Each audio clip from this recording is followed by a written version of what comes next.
Ang kwentong ito ay hango sa totoong buhay. Mula ito sa isa nating kabayan na itago na lamang natin sa pangalang Lupin. Taong 2003, Guimaras. Nagsimula ang lahat ng sumapit ang bakasyon. Dinala ni Lupin ang anak sa probinsya para makilala ang lolo at lola. Sa katunayan, hindi kadugo ang mga ito. Pero dahil sila ang nagpalaki, kumupkop nung kabataan, ginalang bilang pamilya, Lolo Doming at Lola Francia ang tawag. Ilang taon din siyang nawala magmula nang umalis sa lugar, kung kaya't hindi nakilala kagad. Isa pa, malaki ang pagbabago sa pisikal na anyo ni Lupin. Grabe naman ko makatitig. Parang hindi nyo naman ako anak ko. Ako po to si Lupin. Pagpapakilala. Nagkatinginan ang matatanda. Matagal bago napagtanto kung sino ang kaharap. Maigpit na yakap ang sinalubong ng mga ito. Pagkatapos ay may kaunting pagtatampo. Sermon ang una mong matatanggap sa akin dahil bigla ka na lang umalis. Wala kang maayos na paalam. Nag-aalala kami. Nagpatulong pa sa otoridad para lang mahanap ka. Tapos malalaman lang namin kay Danilo ka nagtatrabaho doon sa malayong bayan. Wika ni Lolo Doming. Akala ko pa naman ayaw mo na siya, men. Kung hindi pa ipapaliwanag ni Danilo kung bakit ka nawala, isipin kong hindi mo nagustuhan ang pagpapalaki namin sa'yo. Wika ni Lola Francia. Pasensya na ho kayo ha. Babalik naman sana talaga ako kaso nakabuntis eh. Ayaw magpaiwan kasi natatakot na humarap sa mga magulang na mag-isa. Ito po pala ang bunga ng pagmamahala namin ni Flora. 8 anyos na ang anak ko, si Franz. Pinakain muna ni Lola Francia ang bata. Naaliw ang matanda sa kadaldalan nito at sa pangalan nilang parang saklaw sa isa't isa. Ang sabi ng ama, sinadya ang pangalan upang magkatunog. Dahil malayo pa ang pasukan, nagkasundo naman sila ng asawa na alagaan ang bata. Planong manatili sa probinsya ng 1 buwan. At saka uuwi kapag magbubukas na uli ang klase. Hindi na bahala si Lupin sa anak dahil madaling nakahanap ng kalaro. May bakanteng lote sa harapan ng tahanan kung saan nagpapang-abot ang mga bata sa lugar para mag-aliw. Si Lola Francia naman ang nagbabantay. Gusto din ito ng apo. Sila namang mga lalaki pangangaso ng ibon ang inatupag. Gamit ang baril na hinulma sa kahoy at plastik na tubo na ang bala ay holin. Matyagang nag-abang sa paggawi ng ibong ligaw. Ito ang nakaugaliang gawain ng maglolo nung kabataan. Pagkatapos ni Lupin sa klase, dederecho sa pag-uwi para tumulong sa pamamaril. Kaya ngayon na lang muli mararanasan. Hindi maiwasang mapangiti. Nang may dumapo sa unahan, tinuon ni Lupin ang baril at saka kinalabit ang gatilyo. Sapul sa ulo. Manghang nakatingin si Lolo Doming sa kanya. Aba, hindi pa kinakalawang ha.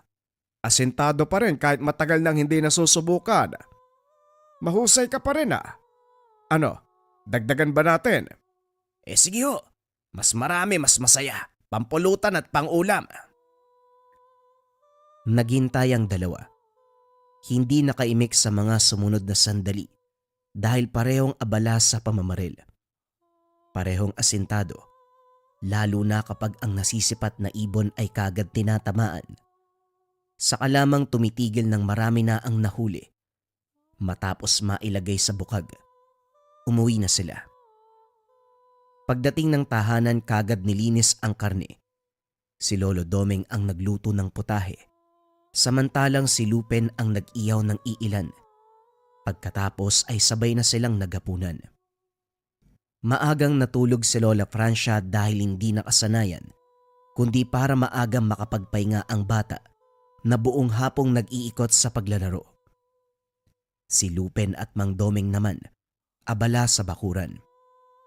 Nakabili ng tubakong kaya't nag-inuman, pinulutan ang tinabing inihaw. Maraming napag-usapan, mga karanasan ni Lupin nung nahiwalay sa mag-asawa. Nang dumako naman kay Mang Doming, walang ibang nabahagi kung hindi ang pagtulong sa pinsan sa larangan ng panggagamot. Ibinida kung paano niya naisalba ang maraming pasyente matapos maturuan ng iilang pamamaraan. Ilang taon din siyang katuwang sa panggagamot. Pero nitong nakaraan lang, pumanaw ang pinsan matapos makaharap ng matinding banta ng duwende. Ngayon nawala na si paring Ramon. Ang mga tao dito nagtutungo sa ibang bayan para makahanap ng manggagamot. Kung nabubuhay pa lang ang pinsan kong yon, kung nakayanan niya ang hamon ng duwende, wala kaming problema sa kalusugan. Libre niya kaming sinusuri, tapos kung magbigay ng gamot, lahat epektibo. Wala ring masamang epekto sa amin dahil puro organiko. Kaso nga lang wala na siya. Nakakalungkot. Tumatangulang si Lupin habang nakikinig. Kung ano-ano pa ang sinabi ng matanda. Tumatangulang siya dahil tumama na ang alak nang parehong napangibabawan ng espiritu ng tuba. Pumasok na ng tahanan para makapagpahinga. Kinabukasan, sinama ni Lola Francia ang bata sa bayan. Gusto nitong bilhan ng bata ng mga laruan, damit at kung ano-ano pa. Hinayaan na lamang ni Lupin para lalong mapalapit sa isa't isa ang maglola. Siya naman, sumama kay Lolo Doming sa panggagapas. May makabagong ani sa kanilang sityo. Ang bunga lamang ang kinukuha. Nagpapasuhol ang may-ari ng gagapas sa mga puno. Saktong si Lolo Doming ang tumatanggap at ito sila ngayon. Matyagang ginawa ang trabaho sa ilalim ng sikat ng araw. Sa kalagitnaan, hindi nakaligtas kay Lupin ang binatilyo. Pinagdikit ang mga kamay at inihipan para makalikha ng malakas na tunog. Habang ginagawa ito, nagtipon ang ibong maya. Pumapaikot sa ulunan. Nilapitan ni Lupin para makahingi ng abiso na huhulihin ang mga ibon. Kaso biglang sumama ang tingin ng binatilyo. Umatras na lamang dahil maging ang presensya nito ay nag-iba. Nasundan na lamang ng tingin habang lumalayo. Ano ginawa mo sa bata? May sinabi ka bang hindi maganda? Tinatawag niya kasi yung mga ibon. Nagpaalam ako na baka pwedeng hulihin ng mga yon. Kaso biglang nagalit eh. Wala namang sinabi pero ang sama ng tingin. Umalis din kaagad. Pati yung mga ibon nagsilayo eh. Bakit naman kasi yun yung sinabi mo? Palaging yan yung ginagawa ng bata eh. Nagtatawag ng mga ibon. Nagagalit kapag nilalapitan, kaya walang sino man ang nangiistorbo dyan. Ikaw pa lang itong naglakas ng loob eh. Buti nga hindi ka sinaksak. May dala pa namang balisong yan. Sadista po ba yon? Ang bata pa para sa ganyang ugali ah. Umiling na lamang si Lolo Doming habang tinatanaw ang binatilyong bumaba ng bukid. Nagpatuloy pa rin sila sa panggagapas. Nang matapos, sumaglit sa gubat upang manghuli ng talabong. Sa puntong ito aksidenteng namataan ng binatilyo. Sa direksyon nito bumagsak ang ibon. Hindi napansin sa lilim ng puno dahil ang tingin ay nasa itaas. Natigilan si Lupin. Masama ang titig nito. Binalingan ng ibon. Dinampot at saka walang pasabing kinagatang ulo. Nilawarin at binato si Lupin. Aba, sira ulong bata. Bumalik ka dito, makikita mo talaga. Nasundan na lang ng tingin ang binatilyong kumaripas. Hindi na lamang binalingan ang ibon. Sa hapunan magkaharap silang lahat. Napansin ni Lupin ang mapulang butlig sa katawan ng anak. Bakas ng kagat ng langgam. Ang sabi ni Lola Francia, naglaro ito sa mismong tahanan ng mga langgam Kaya naman nagkaganon. Nilagyan na rin ng pamahid kung kaya't hindi na bahala. Subalit kinabukasan, hindi mapakali dahil unti-unting lumalaki kumpara kahapon. Pulang-pula, na animoy nagtitipon ang dugo sa bahaging iyon. Sinuri ni Lolo Doming. Aniya, nagtataka ito dahil parang hindi na normal. Maging si Lola Francia, napapaisip kung langgam nga ba ang kumagat o anong insekto. Pinunta ng pwesto kung saan nakagat ang bata. Wala na bang ibang nakikita kung hindi puro langgam? Inisip na lamang na baka matindi ang reaksyon ng kagat at lilipas matapos ang ilang gamutan. Simple lang din ang nilapat dito. Pamahid sa kati-kati na unang panlunas ni Lola Francia sa tuwing may komplikasyon sa balat. Makaraan ang ilang araw, lumaki ng lumaki ang butlig. Mula sa pagiging pula ay naging ube. Namanhid ang braso ng bata kung saan ito naroon. Naging tahimik na rin. Panay pagpapalambing. Masyadong malayo sa nakasanayang ugali na malikot at madaldal. Hindi naman ito nagrereklamo na masakit. Tahimik lamang ang reaksyon ng magsasabing nahihirapan sa kondisyon. La, wala ka na po bang mabisang gamot dyan? Hindi naman tumatalabang pamahid eh. Baka yan pa nga po yung nagdulot ng impeksyon. Karga-karga ang anak habang sinasayaw para makatulog. Kahit sa pagtulog ay nahihirapan ito. Wala na eh. Doming, maghanap ka kaya ng manggagamot. Ipasuri natin si Franz. Kinukutuban na ako sa pangyayari eh. Yan nga din ang naisip ko. Ang problema, saan tayo makakahanap ng manggagamot? Wala na si kumpare. Meron sa kabilang sityo, pero hindi naman kapanipaniwala ang pamamaraan. Pineperahan lang ang pasyente. Hindi bale na, magtatanong-tanong na lang ako. Naawa na ako sa kalagayan ng bata eh. Habang naghahanap ng manggagamot si Lolo Doming, binantayang maigi ni Lupin ang anak. Sa pagkakataong ito, ayaw nang humiwalay sa kanya. Panay pagpapakarga. Hirap itong kumilos dahil sa namamagang kamay. Hindi na nga rin maikilos. Siya ang naiwan sa bahay dahil si Lola Francia ay umalis din para makahanap ng gamot. Habang tumatagal, napansin ni Lupe na sa paglipas ng oras lalong lumaki ang butlig. Isa lang ito pero kasing laki ng kamao.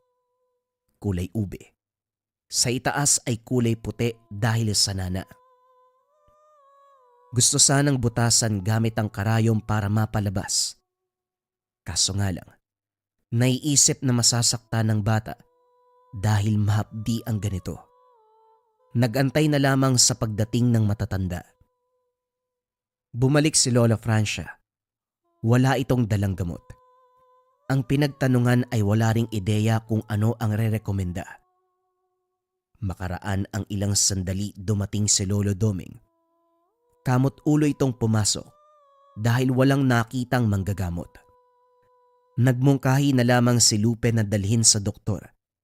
Pero mahirap din hagilapin ang doktor sa bayan dahil palaging wala sa klinika. May ospital sa kabilang bayan pero wala ring sapat na salapi. Sa pamasahe pa lamang ay kukulangin na. Siguro, alis na lang ho kami. May kakilalang doktor ang asawa ko. Doon na lang kami magpapatulog. Ibabiyahe mo pa talaga ang bata sa lagay niya. Pasensya ka na, Lupin, pero hindi ako makakapayag. Ibiyahe mo pa yan nangihina na. Kaawaan tayo ng Diyos. Mapapabuti din ang kalagayan niyan. Napabuntong hininga na lamang si Lupin. Nagtatalo sa isipan kung sino ang susundin. Gusto nang iuwi ang bata para mapakonsulta sa doktor. May parte ding pumipigil dahil sumang-ayon kay Lola Francia. Hirap na ang bata at kung ibabiyahe pa, baka lumala ang sitwasyon. Sa awa naman ng may kapal, napagawi sa tahanan ang kakilala ni Lolo Doming. Nag-aya ito sa sabong Pero nang makita ang kondisyon ng bata, nagmungkahi din na dalhin sa manggagamot dahil hindi normal ang itsura ng sakit nito. Ayon sa kaibigan, ang kapitbahay nito ay isang manggagamot. Pagdating sa tahanan, kamot-ulong napatitig si Lupin sa manggagamot dahil nasa edad 20 pa lamang ito. Masyadong bata at duda siya sa kakayahan. Binalingan si Lolo Domeng para makahingi ng payo. Lo, talaga bang tutuloy tayo? Parang bata pa yung manggagamot na yan eh. Bagong-bago pa sa larangan. Baka magkamali siya at lalong mapasama ang kalagayan ng anak ko. Huwag kang magsasalita ng tapos. Sa ngayon, subukan natin ang kakayahan ng binata. Kung sakaling hindi akma ang pamamaraan niya, edi aatras tayo.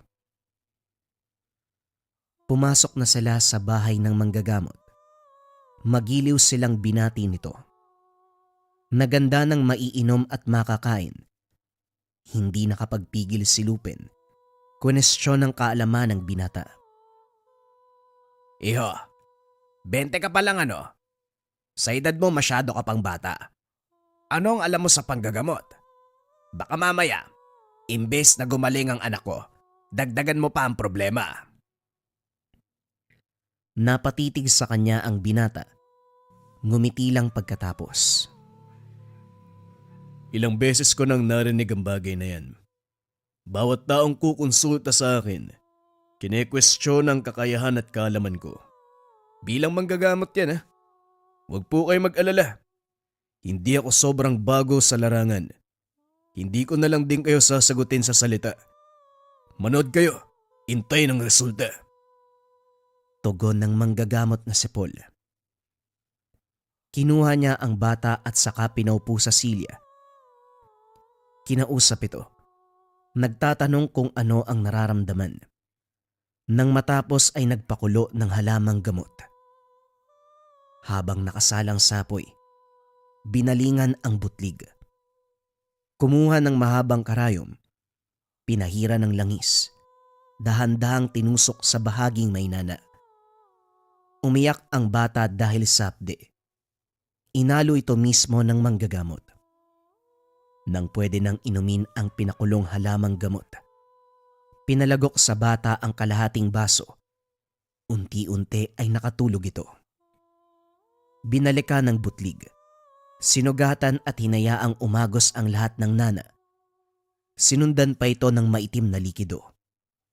Ang buong akala ni Lupin doon na matatapos. Pero laking gulat niya nang may sinipit sa loob mismo ng butlig ang manggagamot.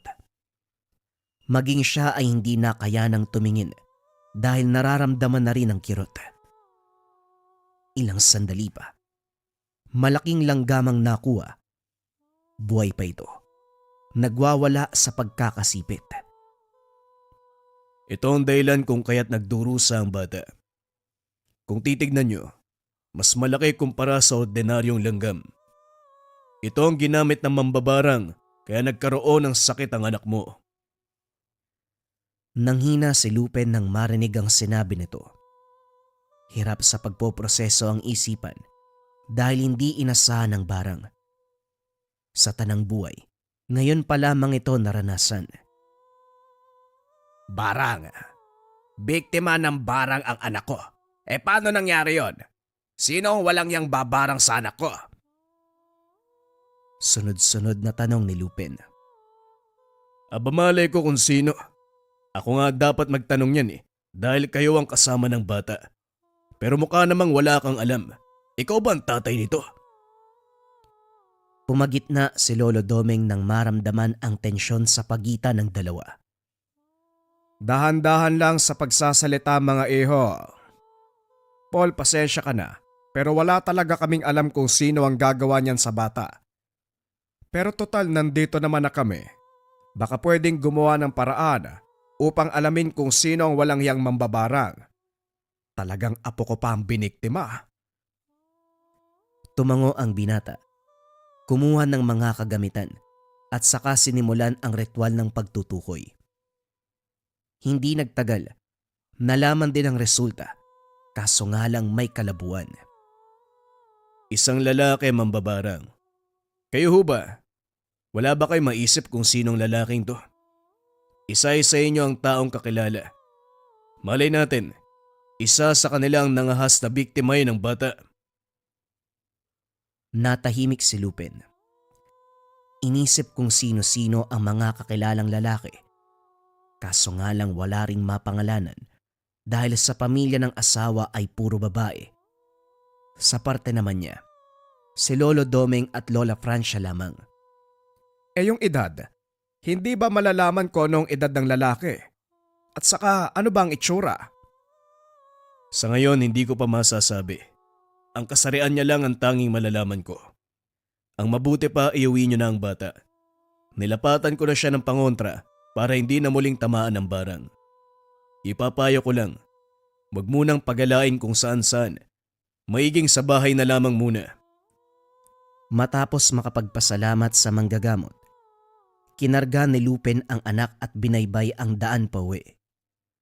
Katahimikan ang bumalot sa buong biyahe dahil maging si Lolo Doming nag-iisip kung sino ang mambabarang.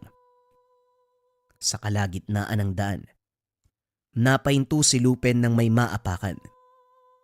Pagtingin, ito ang ulo ng ibon na kinagat at binato ng binatilyo sa kanya nung nakaraang araw. Pag-angat ng tingin, naroon ang binatilyo sa unahan. Masama pa rin ang titig. Bitbit ang katawan ng ibong napugutan ng ulo. Sira ulo yata tong batang to eh. Hoy, ano ba problema mo ha? Huwag kang manggulo ngayon ha, dahil may problema pa akong inaatupag.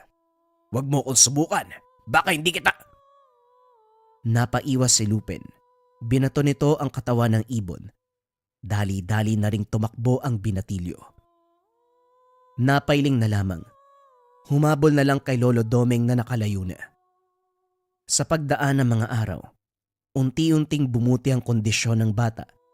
Binigyan sila ng gamot na hanggang sa ngayon ay patuloy na iniinom.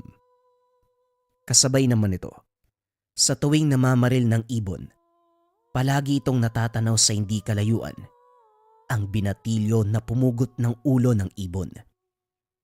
Ganon pa rin, masama ang tingin sa kanya. Pilit binabaliwala pero sadyang makulit. Hoy, ano bang problema mo sa akin? Sa pagkakaalam ko wala akong atraso sa'yo at hindi rin kita kilala. Kung makatingin ka naman, parang ang laki ng kasalanan ko sa'yo. Naupo sa malaking bato ang binatilyo. Hindi sumagot. Sumipol para tawagin ang mga ibon. Nang magtipon ng mga ito, direktang umatake kay Lupin. Natatarantang itinaboy. Tinawanan lamang siya ng lalaki. Tumayo na ito at naglakad palayo. Naiwan si Lupin na nagtataka. Buntong hiningang sinundan ng tingin. Nang sumapit ang araw na babalik na sana ng syudad, hindi na ituloy dahil biglang nakaramdam ng pananakit ng tiyan. Ilang beses sinubukan dumumi pero puro tubig lamang ang inilalabas. Uminom ng herbal pero walang pagbabago. Sa paglipas ng oras, hindi lang pagdumi ang ginawa. Nagsusuka na rin ng tubig na susundan ng dugo. Patak-patak lang ang dugo pero labis ang pagkabahala.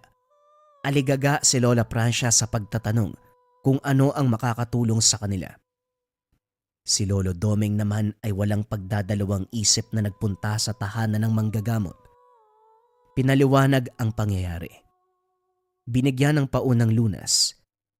Sinabihan na kapag wala pa ring pagbabago, pagkaubos ng gamot, dadalhin sa kanya ang pasyente. Pinainom si Lupin. Paglipas ng ilang araw bumuti rin ang pakiramdam. Pinagpahinga muna ni Mang Doming. Pinagbawalang bumiyahe kahit gustong gusto. Si Lupin sa kabilang banda. Pinakiramdamang maigi ang sarili. Wala nang sagabal sa tiyan pero hindi magawang magpakampante dahil tumatakbo sa isipan. Sumasagi kasi na baka pagkatapos ng anak, siya naman itong punteryahin ng mambabarang. Hindi pa rin nila kilala kung sino ito. Nang makatsyempo, pinuntahan ng manggagamot.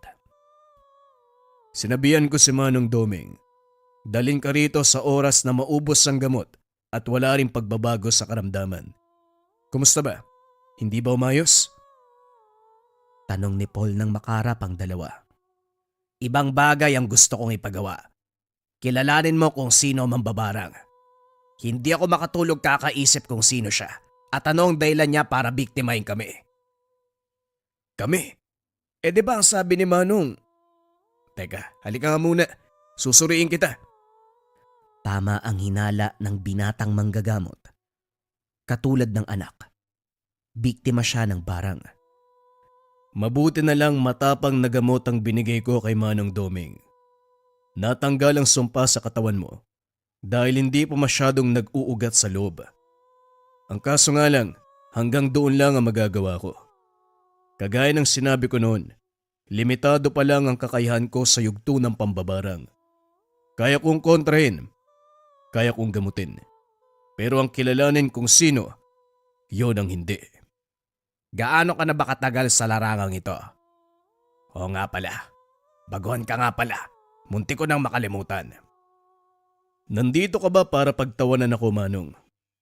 Kung ganun man, pwede ka nang umalis. Hindi ako tumatanggap ng bisita na mahusay sa panghusga. Pasensya na kung napasobra pero totoo ang sinabi ko. Baguhan ka pa lang. Siguro, mabuti pang pag-igihin ang kakayahan para lahat ng idudulog na pasyente kaya mong tugunan. Hindi kagaya nito, nasasayang ang oras ko. Wika ni Lupin. Desperado nang malaman kung sino ang mambabarang. Alam mo, Manong, ang pinakaayoko sa lahat yung nagsasalita ng tapos. Huwag kang mag-alala. Hahanapin ko ang mambabarang at ihaharap sa'yo. O baka naman, gusto mong ulo na lang ang daling ko. Natawa si Lupin sa sinabi ng binata. Bahala ka sa buhay mo. Basta hanapin mo ang mambabarang. Sa pagpasok ng linggo, binuhos ni Lupin ang natitirang oras sa paglilibang. Sumama kay Lolo Doming sa pamaril ng ibon. Kung saan-saan nakarating. Hindi lang ding ibong talabong ang nahuli. Meron pang iba. Sa kalagitnaan huminto sila sa gubat para magpahinga. Mahaba rin kasi ang nilakad. Nang masipat ni Lupin ang nagtitipong maya saunan, walang pagdadalawang isip na tinuon ang baril. Bawat pihit ng gatilyo, isa-isang nahuhulog ang tinatamaang ibon. Lahat ng ito ay nahuli. Tuwang-tuwang pinuntahan ng binagsakan para kuhain pero natigilan nang bumungad ang binatilyo. Masama pa rin ang titig, may kung anong sinasabi. Pagkatapos sumambit ng salita ay dali-daling umalis. Kinakabahang sinundan nito ng tingin ni Lupin. Nagkipit balikat. Ang mga maya, hindi na kinuha sa pagdududa na baka kampon ito ng kasamaan, katulad ng presensya ng binatilyo. Kinagabihan nagising si Lupin nang may gumalaw sa lalamunan. Parang pakpak na hindi matigil sa pagpagaspas. Dali-daling nagtungo sa kusina para makakuha ng tubig. Pero bago pa masagawa, bumulwak ang buong laway sa mismong bibig. Sinubukan pang hilutin ng lalamunan pero ang gumagalaw ay naroon pa rin. Naluluha na dahil humahapdi ang loob na parabang nasusugatan. Ilang sandali pa napasuka ng dugo.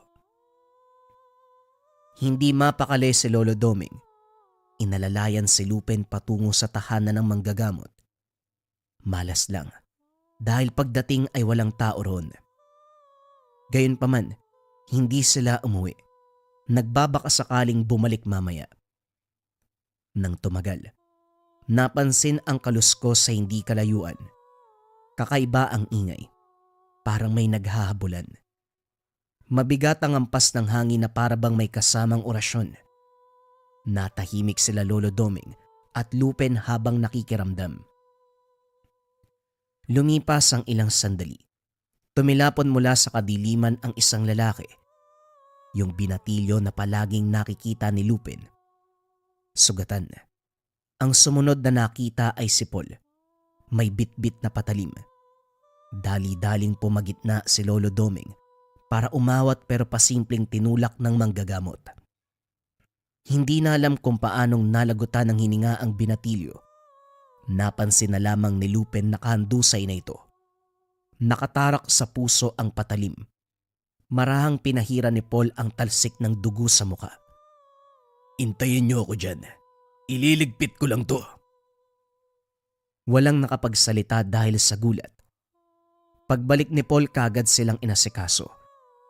Sinipit nito ang maya na nasa lalamunan nang makuha. Hindi makapaniwala si Lupin. Sobrang liit pa lamang ng ibon na parang kakabagong panganak. Gulong-gulo kung paanong nakapasok sa loob ng katawan. Sabi ko sa'yo, hahanapin ko mambabarang. Niligpit ko na. Itong nangyari sa'yo ay pambabarang pa rin. Masyadong makulit ang binatilyo. Naabutan ko pa na nagriritual. Mabuti na bigilan ko bago ka napatay. Napalunok si Lupin nang marinig ang sinabi. Ang hindi niya lang maunawaan, wala siyang ginawang masama para bigyan siya ng barang. Kaya pala kakaiba ang binatilyong yon. May kaalaman sa pambabarang. Ilang beses ko na siyang nakitang may tinatawag na mga insekto. Maging ibon. Yung pala may koneksyon siya sa mga ito. Grabe, hindi ako makapaniwala.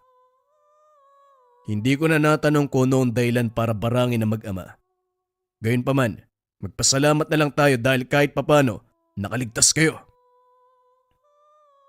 Bago umalis, binigyan sila ng gamot at habak kontra kulam, barang at iba pa. Personal ding kinausap ni Lupin ang manggagamot, humingi ng paumanhin sa inasal at pagdududa sa kakayahan. Dito niya napagtanto na wala sa edad o pagiging baguhan. Kapag determinado, may dedikasyon, walang imposible. Laking pasasalamat dahil pareho silang nailigtas ng anak niya. Tinanong din ito kung ano ang gagawin sa katawan ng binatilyo. Nang mahimasmasan sa lahat ng kaganapan, bumiyahe pabalik ng syudad si Lupin kasama ang bata. Hindi na rin nabahala na makasalamuhan ng kampo ng kaliwa dahil sa pabaong habak ng manggagamot. Magmula ng araw na yon, hindi na rin naging mapanghusga si Lupin sa lahat ng aspeto sa buhay. Bago man o matagal na sa larangan, kung buo ang determinasyon sa isang bagay, siguradong malaki ang posibilidad na magtatagumpay. Ito ang natutunan niya sa isang baguhan na manggagamot. Bagong kwento pa rin ang kasunod mga kabayan. Ito ay pumapatungkol sa kapitbahay na aswang. Ang kwentong ito ay hango sa totoong buhay. Mula ito sa isa nating kabayan na itago na lang natin sa pangalang Michael. Taong 1999, Zamboanga. Mas gugustuhin ko pang magkaroon ng kapitbahay na aswang kaysa magnanakaw. Hindi naman kikilala ng kapitbahayan eh. Titirahin ka lang patalikod. Wika ni Paco. Dumiretso sa kabilang upuan at saka sumabay sa pagkain. Tinitigan ni Michael ang kaibigan. Ang aga-aga, puro kay motok. Teka nga, umalis ka nga dyan. Konti na nga lang ang pagkain, nakikihati ka pa. Wika ni Michael.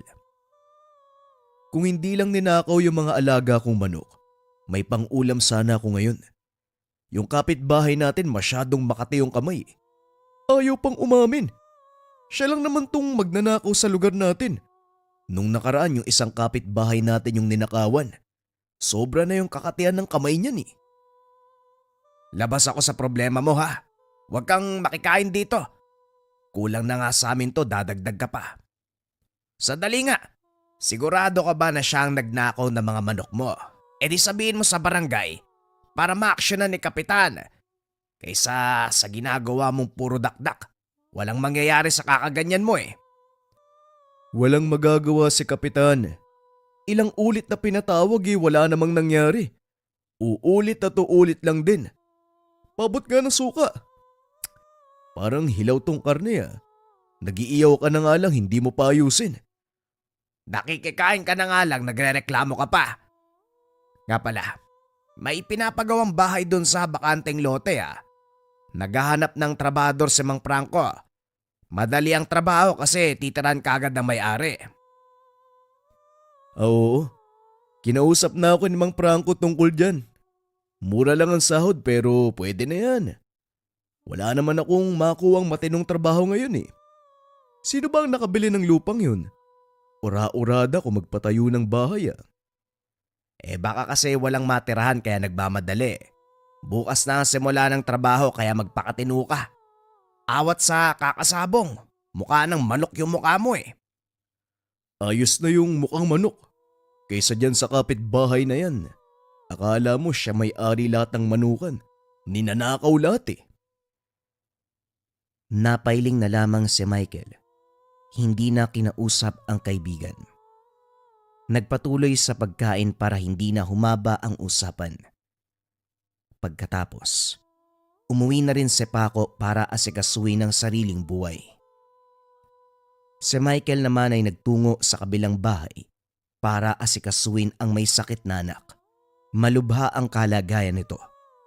Dahil walang pera bigong mapatingin sa espesyalista, nagtitiis na lamang sa luyang dilaw na sinabi ng manggagamot. Tahimik na inasikaso ni Michael ang bata dahil nasa bahay ang dating asawa.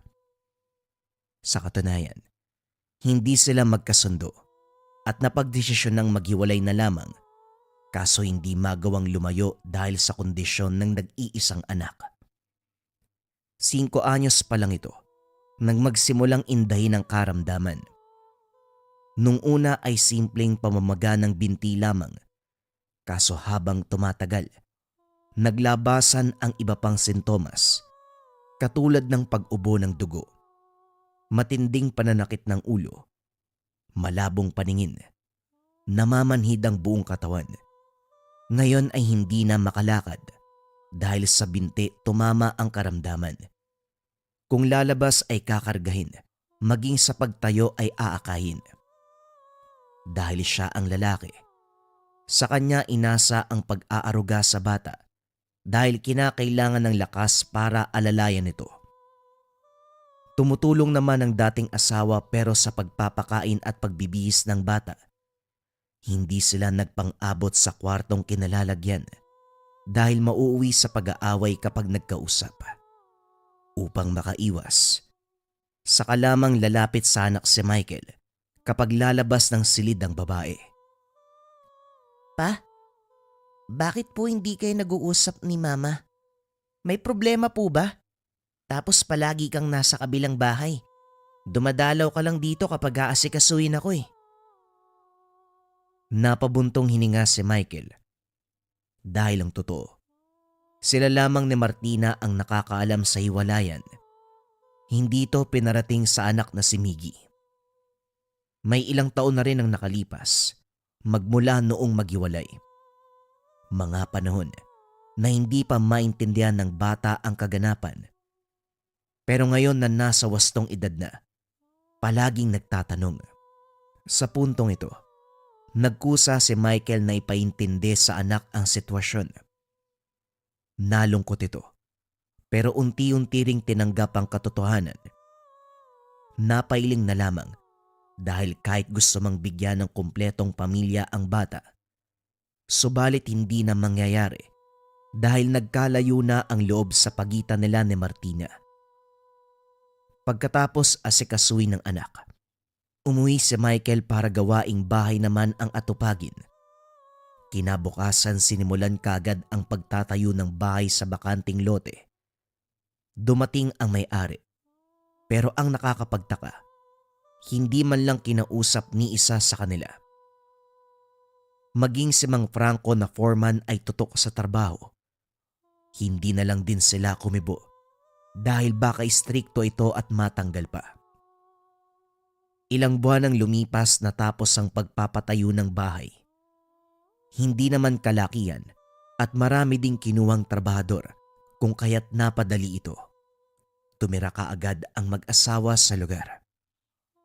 Dahil bagong kapitbahay, nakaugalian sana ng mga taon na kausapin at bigyan ng kung ano kagaya ng pagkain bilang pagtanggap sa lugar.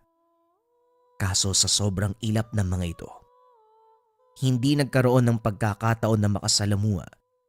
Saradong-sarado ang tahanan na animoy palaging walang tao kahit nasa loob lamang sila. Isa pa, kakaiba ang presensya ng tahanan. Mabigat, hindi maintindihan. Matatanaw lang ito sa bintana mula sa bahay ni Michael.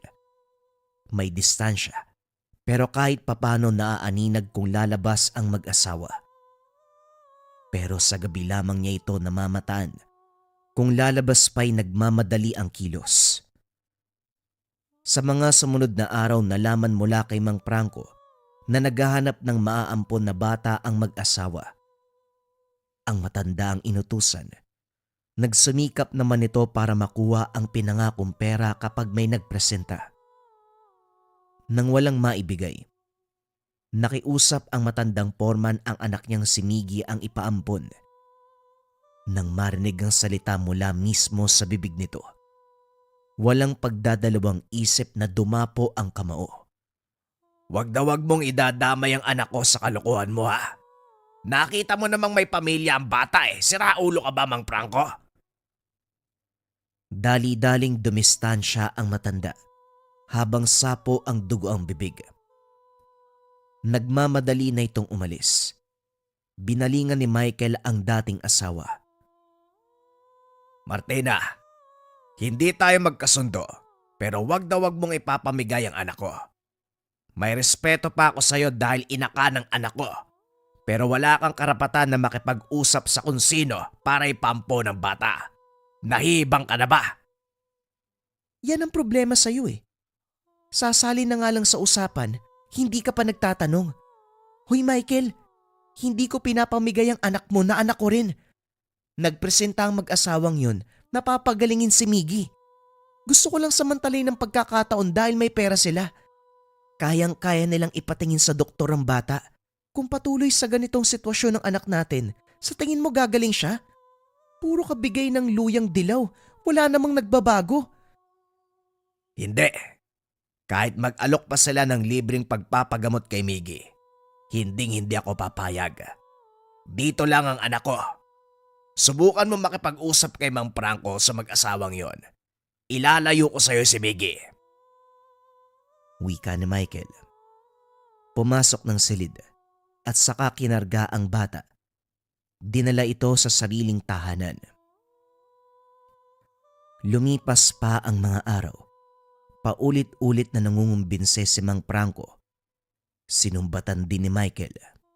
Bakit ang anak pa ang napili ng mag-asawa? Maraming bata sa lansangan na nangangailangan ng pamilya. Pero ang bata pang merong ama't inang nag-aaruga ang binabalik-balikan. Nang mapagod si Mang Franco, ang mag-asawa na mismo ang lumapit. Napansin ni Michael na palaging nakatayo malapit sa bakuran ang mag-asawa. Hindi naman nagsasalita at tumitingin lang. Ilang gabing nagpabalik-balik. Nang masagad ay lumabas para tanungin kung ano ang pakay. Magandang gabi po sa inyo. Pwede bang malaman ko anong sadya nyo? Ilang gabi na kayong pumaparito. Wala kayong sinasabi. Panay ang tingin nyo. Nakakabahala ng presensya nyo Kaya kung may pakay kayo, sabihin nyo na. Mahabang katahimikan muna ang pumagitna. Panay titig ang mag-asawa kay Michael. Nang humakbang ay siya namang pag-atras ng mga ito. Gusto lang naming kunin ng bata. Alam naming may sakit siya. Ibigay mo sa amin. Kami ang magpapagaling. Wika ng babae na nagngangalang Trinidad. Pagagalingin namin siya.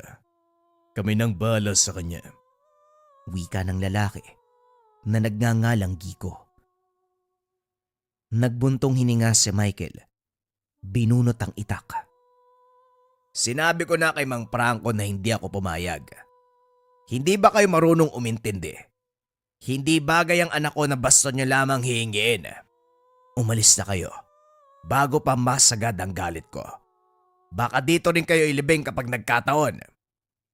Banta ni Michael na kagad naintindihan ng mag-asawa. Dali-daling umalis sa mga ito pero panay ang lingon. Saka lang tinigilan ni Michael sa pagtanaw nang makalayo na ang mga ito. Nagmamadaling sinuri ang kalagayan ng anak sa kabilang bahay. Mabuti naman, mahimbing na natutulog.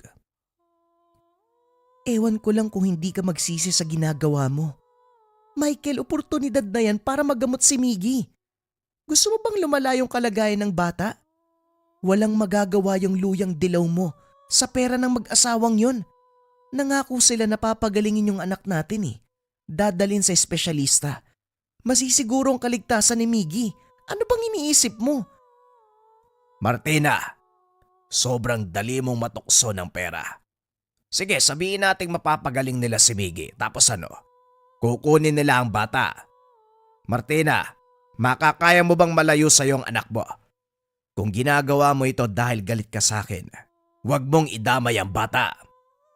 Hindi to tungkol sa atin, Michael. Iniisip ko ang kapakanan ni Miggy. Hindi ka ba naawa sa bata? Boy nga siya. Nakakasama natin pero nagdurusa. Umiling na lamang si Michael. Naiintindihan ng asawa pero hindi kayang ipaubaya ang anak sa iba. Para sa kanya, bahala na kung maghirap basta kasama ang bata.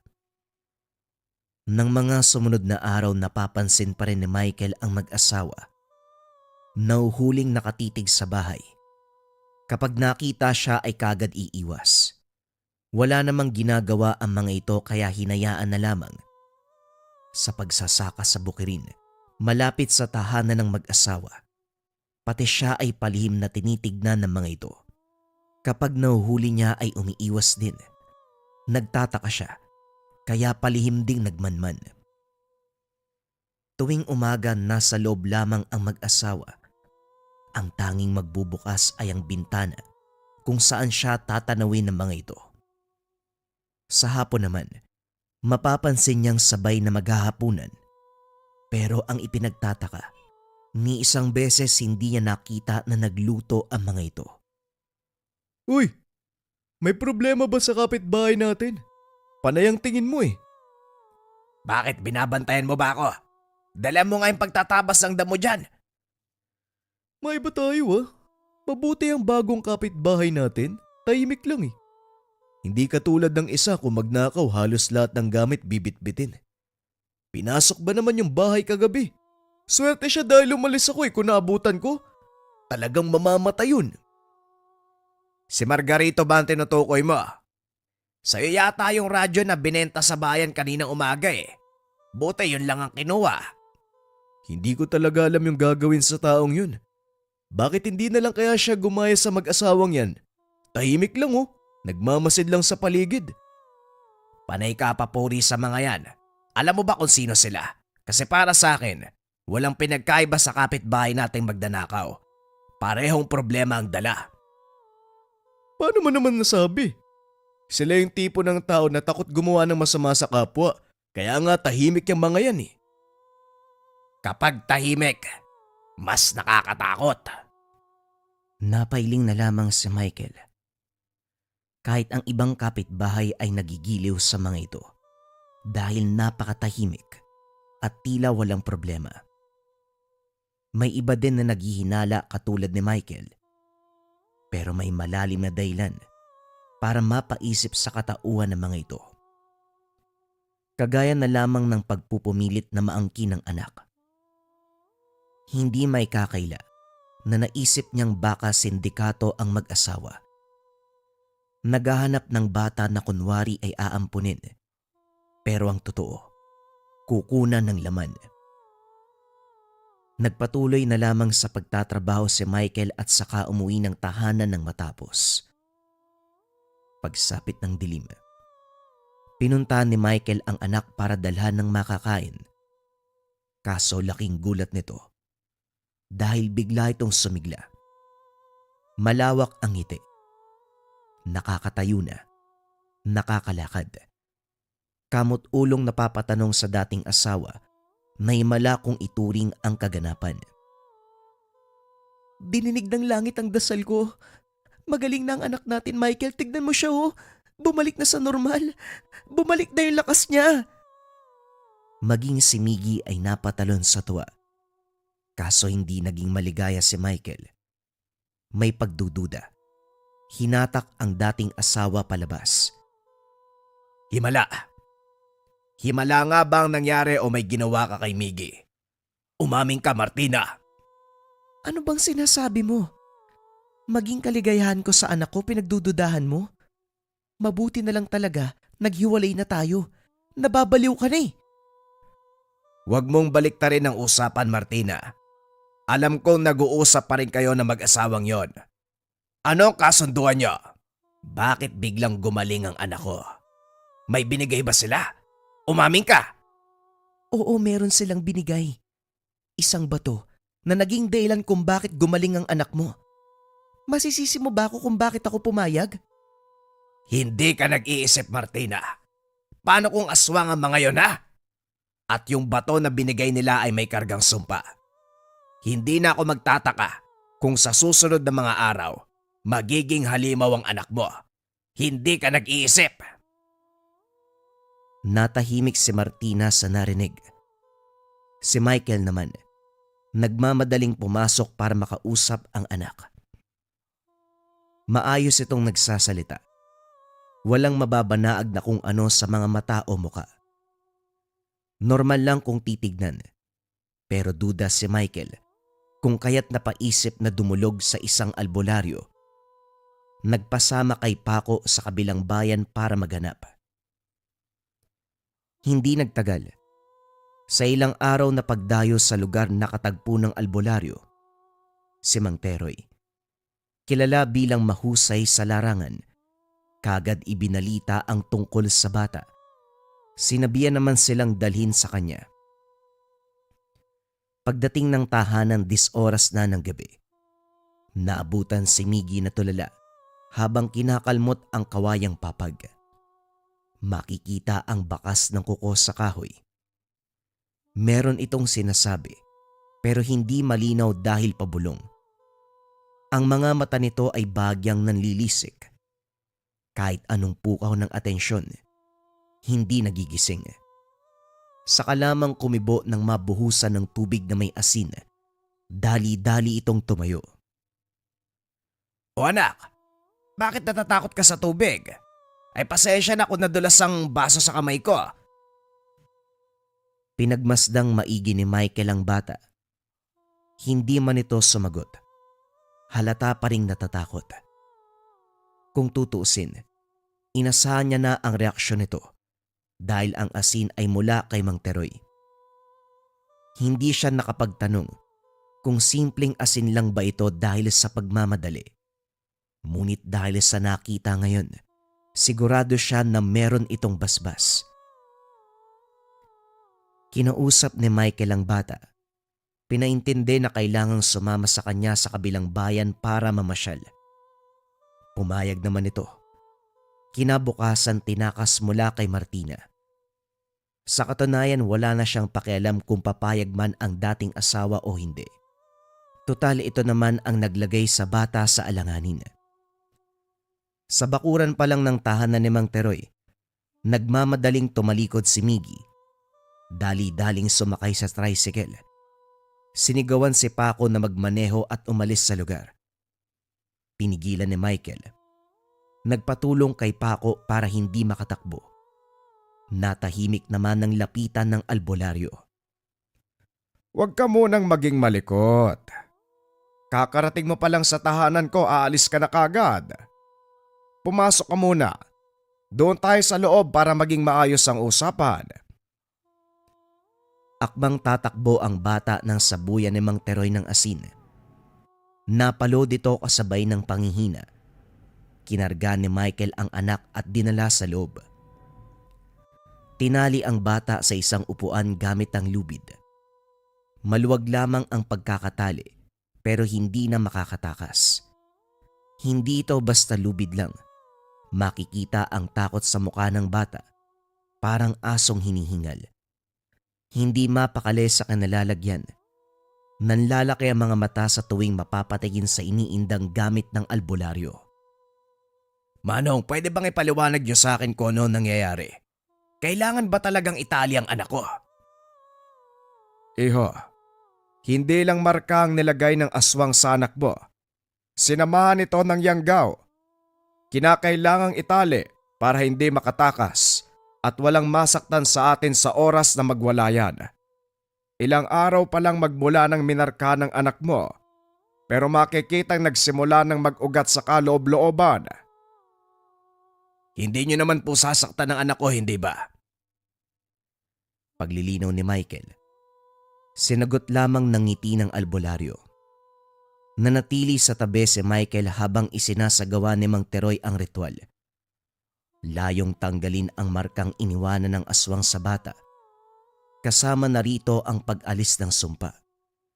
Tinanggalan ng kamalayan ng bata, kung kaya't hindi ito nagbigay ng anumang reaksyon sa pagpapatuloy ng proseso. Kung ano-anong salitang Latin ang namumutawi sa bibig ng albularyo. Hinahampas ng dahon ng buyo ang dibdib. Nakalaunay lumitaw ang mapupulang linya na parabang sadyang inukit. Tutok na tutok dito si Michael. Inipon ang mga katanungan. Ang sunod na ginawa ay pinahira ng langis ang bahaging iyon. Pagkatapos tinakpan ng papel at saka sinindihan. Habang nag-aapoy, sinabayan ng pag-oorasyon. Ang ama na nanonood ay kinakabahan. Gayon pa man inilagay ang buong tiwala sa albularyo. Sa sandaling naapula ang apoy. Nawala ang marka, pero hindi pa rito nagtatapos. Habang walang malay ang bata, gumawa ng pangontrang gamot si Mang Teroy. Ang mga sangkap ay mula sa mga ugat ng halaman, langis at apog ng kahoy na dignum. Pinaghalo-halo, inihipan ng salita bago pinainom. Lumipas ang ilang oras, nagkamalay si Miggy, kaso nga lang hindi pa maigalaw ang katawan. Hayaan mong magpahinga ang bata.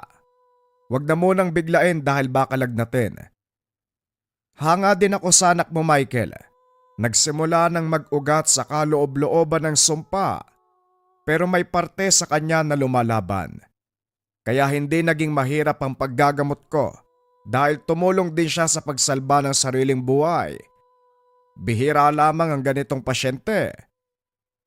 Mabuti naman po kung ganon. Nga po pala, may kasunod po bang magpapagamot? Yung mag-asawang aswang na gumawa nito sa anak ko. Hindi po ba natin gagantihan? Yan nga ang itatanong ko eh. Ikaw ba? Gusto mo bang gumante sa mga halimaw na yon? Dahil kung oo, itutuloy ko ay kalawang yugto ng ritual. Walang pagdadalawang isip na tumango si Michael. Ngumiti naman ang albularyo at saka nagtungo ng pribadong silid. Hindi na alam kung ano ang ginagawa roon, pero siguradong para sa ikabubuti ng lahat. Nang makabalik ng tahanan, tutok si Michael sa pag-aalaga sa anak. Kahit saan ito gustong pumunta, palaging sinasamahan. Huminto na rin muna sa pagsasaka para mapagtuunan ng pansin. Sa pagkakataong ito, wala ring ginawang hakbang para sa mag-asawang aswang, alinsunod sa payo ng albularyo. Nagtataka rin si Michael, bukod sa 2 lang dapat ang bilang ng tao roon, merong nadagdag. Isang binata na kung titignan ay may malubang karamdaman. Isang beses lang itong nakita, kahit saglitan. Malinaw na aninag ang pagmumuka. Maputla, mahinang-mahina. Unti-unting nalalagas ang buhok, isama pa ang buto at balat. Dito rin napansin ni Michael na lalong sumama ang tingin ng mag-asawa sa kanya. Hindi na lang din siya lumapit sa mga ito. Pero kahit na ganun, siya na nga itong umiiwas. Siya pa ang sinusubok. Nakatitig siya sa labas kung saan nakatayo ang mag-asawa. Medyo madilim sa bahaging iyon, kung kaya't walang ideya kung ano ang ginagawa. Bantay sarado ni Michael ang anak. Kinutuban siya na ito ang pakay. Makaraan ng ilang sandali, kusang umalis ang mga ito. Pero sumunod naman ang kakilakilabot na pagpaparamdam ng isa pang nilalang. Maraming bulong ang nagmumula kung saan. Paiba-iba ng direksyon, kung kaya't mahirap tukuyin ang kinalalagyan. Ilang sandali pa, ang bulong ay napalitan ng mahinang hagulgol. Nilibot ni Michael ang buong bahay pero walang nakita. Lahat ng bintana nasilip, subalit bigong mahanap kung saan nanggagaling. Tumagal ang pagpaparamdam sa loob ng ilang oras. Nawala rin bago sumapit ang madaling araw. Paulit-ulit ang ganong sitwasyon. Gabi-gabi, minabuti ni Michael na manatili sa tabi ng anak sa takot na baka may mangyari dito. Hindi na rin nawawala sa pagkakasugbit sa tagiliran ang patalim. Maging ang langis na bigay ni Mang Teroy, naubos na kakasaboy. Kaso nga lang hindi pa rin nawala ang ingay. Hindi maiwasang maisip na baka may kinalaman ito sa pagpapagamot sa anak. Sa puntong ito, nakita na ni Michael ang pinagmula ng hagulgol. Sa lilim ng sagingan sa likod bahay, naroon ang isang lalaki na nakasalampak sa lupa. Nakayuko. Nasa muka ang mga palad. Nasisinaga nito ng kaunting liwanag ng buwan. Nasa malapitan lang din, kung kaya't naaaninag ang muka ng mag-angat ng tingin. Ito ang lalaki na kasama na mag-asawang Gico at Trinidad. Ang mukha nito ay parang buto na lamang, pinaibabawan ng manipis na balat. Maputlang maputla, na parabang nag-iintay kung kailan babawian ang buhay. Tumitig ang matatamlay na mga mata. Bumuka ang bibig, pero sa ibang direksyon nang gagaling ang mahinang hagulgol. Tinignan ni Michael ang paligid. Ilang sandali pa nakita ang mag-asawa. Lumapit sa binata at saka inalalayan sa pagtayo. Naunang umalis ang nanay at ang bata, samantalang nakipagtitigan si Gico. Para magkalinawan, lakas loob na kinausap ni Michael. Manong, wala namang kaming atraso sa inyo. Pwede bang wag nyo kaming pakialaman? Biniktima nyo ang anak ko, pero wala akong ginawang hakbang para sugurin kayo. Pakiusap lang o tumigil na kayo sa pagpaparamdam. Sigurado ka ba na wala kang ginawa? Ang nangyari sa kaisa-isa naming anak ay gawa mo. Kung hindi mo sana pinakialaman ang ginagawa namin, hindi aabot sa ganito. Dito naalala ni Michael ang napag-usapan nila ni Mang Teroy. Ang pagbabalik ng marka at sumpa sa pamilya ng mag-asawa. Hindi lang malinaw sa kanya kung ano ang eksaktong mangyayari dahil hindi nag-usisa. Hinayaan ang albularyo na gawin ang nararapat. Kung ganon, tama lang yan sa inyo. Nanghihimasok kayo sa buhay ng mga inosenteng tao. Huwag na rin kayong manghas dahil marami nang nakakalam sa tunay niyong katauhan. Isang maling galaw niyo lang o subukan niyo pang biktimay ng pamilya ko. Buong baryo na ang tutugi sa inyo. Makikita sa reaksyon nito ang gulat. Dahan-dahang umatras. Umalis na sa lugar. Kinabukasan maagang pumunta sa tahanan ni Mang Teroy. Bitbit pa rin niya ang anak, sa takot na baka may mangyaring masama kapag iniwan sa ina. Natatawa naman ng albularyo dahil sa kilos ni Michael. Masyado ka namang sigurista. Huwag kang mag-alala. Hindi na nila mabibiktima ang anak mo. Mataas na uri ng pangontrang nilagay ko sa kanila. Kapag sinubukan nilang muli, sila ang mamamatay. Hindi ko lang po kayang iwanan sa asawa ko eh. Yon ang dahilan kung bakit nabiktima ng aswang ang anak namin. Masyado kasing naniniwala kung kani-kanino. Sasabihan lang na gagaling ang bata. Kumakagat-kagad sa alok eh. Naintindihan ko ang karamdaman ni Miggy. Handa akong samahan siya sa araw-araw kahit na mahirap. Wag lang ibigay sa kung sinong demonyo. Ganyan ang tunay na ama. Mas pipiliing maghirap kaysa kumapit sa patalim. Tama naman sila eh. Gagaling ang anak mo, pero unti-unting mawawala sa sariling katinungan. Nagpatuloy ang kanilang usapan. Binahagi ang naganap sa anak ng mag-asawang aswang. Ayon sa albularyo, tumama sa anak ng mag-asawa ang ritual ng pagbabalik. Unti-unting maaagnas ang katawan. Kahit humihinga pa, walang hanggang pasakit hanggang sa kabilang buhay. Sa napapansin ni Michael, wala ng tao sa tahanan ng mag-asawa. Bakante na ang buong bahay. Nakampante siya dahil sa wakas. Kusang umalis ang pamilyang ng biktima sa anak. Hindi ko lubos sa kalain yun Yung tinrabaho natin, aswang pala yung nakatira. Kamuntikan tuloy yung anak mo. Mabuti, mabilis ka mag-isip. Naintindihan ka agad ng pangyayari. Naagapan si Miggy bago lumala ang sitwasyon. Kaya nga sinasabi ko sa'yo mas pipiliin ko magkaroon ng kapitbahay na magdanakaw kaysa sa aswang. Ang magdanakaw, tatangayin lang importanteng bagay. Pero ang aswang, buhay ang kukunin. Magkaiba tayo ng sitwasyon. Pero naiintindihan kita. May tuturing ni Michael na matinding pagsubok ang naganap dahil halos nawala sa kanya ang pinakamamahal na anak. Payo lang ni Michael sa lahat ng nakikinig. Hindi sa lahat ng pagkakataon kapag maganda ang inaalok na tulong, mabuti ang hangarin ng nagbibigay. Ugaliing kumilatis sa kilos ng tao, lalong-lalo na kung mabilis ang solusyon ang binibigay sa iyong problema. Dahil ang inaakala nating solusyon, ito pa ang magbibigay ng mas mabigat na problema. At ang pinakamasaklap, ito pa ang magiging dahilan ng kamatayan. Araw mga kabayan, nandito na yung restocks ng ating Kaluban de Pampaamo. Kung mapapansin ninyo mga kabayan, 50 pieces lang yung dumating sa atin dito. And yung half niya naka-reserve na para sa mga kabayan natin na umorder kaninang live. Hanggat meron pa mga kabayan, pwede na kayong kumuha ng Kaluban, malapit na itong ma-out of stock. Ang bisa ng Kaluban de Pampaamo, pampaamo sa tao, pampaamo sa negosyo. Kung nasa toxic environment ka, perfect sa'yo ang Kaluban de Pampaamo. Simple lang ang gagawin kabayan, dalhin lang palagi ang Kaluban, may kasama yung gabay po lang tela pouch pagdating sa'yo.